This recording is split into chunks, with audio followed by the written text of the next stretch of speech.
আজি আমাৰ নলবাৰী সমষ্টিৰ সমূহ কংগ্ৰেছ কৰ্মীক লৈ পেলাই আমি এই আইকুৰি চকত এটা প্ৰীতি ভোজনৰ আয়োজন কৰিছিলোঁ। আচলতে এইটো প্ৰীতি ভোজনৰ আমাৰ উদ্দেশ্য হ'ল যাতে আমাৰ নলবাৰী কংগ্ৰেছ কৰ্মীসকল আগন্তুক দিনত ভোগালী বিহুৱে হওক বা আমাৰ নতুন বছৰে হওক সকলো মিলি পেলাই আমি এটা ভোজ ভাতো খালোঁ। লগতে আমাৰ যিখিনি মানুহ আছে কৰ্মীবৃন্দ আছে সকলো যাতে এটা উৎসাহত দলটোক আগুৱাই নি পেলাই একজোট হৈ পেলাই যাতে আগুৱাই যাব পাৰে সেই উদ্দেশ্যৰে আজি আমি এই প্ৰীতি ভোজনটো আয়োজন কৰিছিলোঁ। কেনেকুৱা আমাৰ কংগ্ৰেছ দলৰ আমি আশাবাদী। লগতে মই আপোনালোকক এটা কথা কওঁ, মই নিজে নিৰ্বাচনী ইস্তাহাৰ কমিটিৰ সদস্য। আমি বিভিন্ন জিলাত ঘূৰি ফুৰিছোঁ।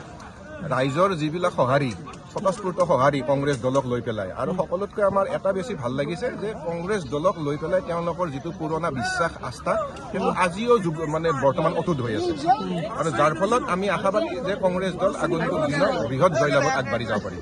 নলবাৰী সমষ্টি কেনেকুৱা গতিত চলি আছে? নলবাৰী সমষ্টি ভালেই। আমাৰ কংগ্ৰেছ কৰ্মীসকল খুব উৎসাহত আছে। আপোনালোকে নিজে আজি এই পৰিৱেশটো দেখা পাইছে। আমি ইয়াত বিহু নাচিছে, আমি ইয়াত ফূৰ্তি তামচা কৰিছোঁ। তো আমাৰ সকলোৰে এটা উৎসাহ আছে আৰু এই উৎসাহটোৱে আগন্তুক দিনত কংগ্ৰেছ দলক বহুতখিনি আগুৱাই লৈ যাব।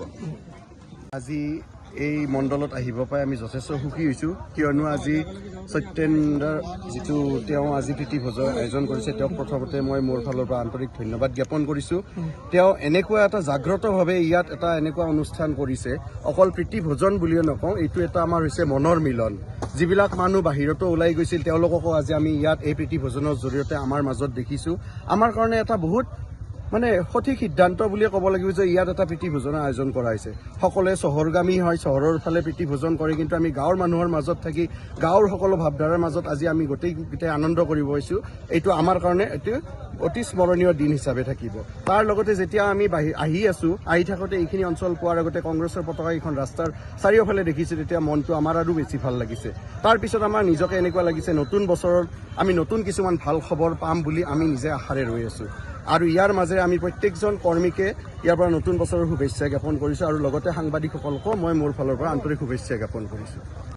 আমাৰ যুৱ কংগ্ৰেছৰ নেতা সত্যেন দাস ডাঙৰীয়াই একক প্ৰচেষ্টাৰে আজি নলবাৰী সমষ্টিৰ কৰ্মীখিনিক মাতি নতুন বছৰৰ আগমন উপলক্ষে এটা প্ৰীতি ভোজনৰ আয়োজন কৰিছে আৰু সেই উপলক্ষে আমাৰ যিটো বালিতাৰা বটাশিলা যিটো মণ্ডল কংগ্ৰেছৰ অন্তৰ্গত এই বৰাগ্ৰা গাঁওখনত এই স্থানটো নিৰ্ণয় কৰাৰ কাৰণে আমি অতিশয় আনন্দিত হৈছোঁ আৰু নতুন বছৰৰ শুভেচ্ছা প্ৰীতি ভোজনেৰে দিয়াৰ কাৰণে সত্যেন দাসক ধন্যবাদো জনাইছোঁ। আমাৰ মাননীয় ৰাজ্যিক সভাপতি গৌৰৱ গগৈ ডাঙৰীয়াই ইতিমধ্যে সমগ্ৰ অসম পৰিভ্ৰমণ কৰি সকলো কংগ্ৰেছ কৰ্মীকে উৎসাহিত কৰিছে। 2026 চনত চৰকাৰ গঠন কৰাৰ কাৰণে সকলোৱে সংকল্প লৈ হাতে কামে নামি পৰিছে।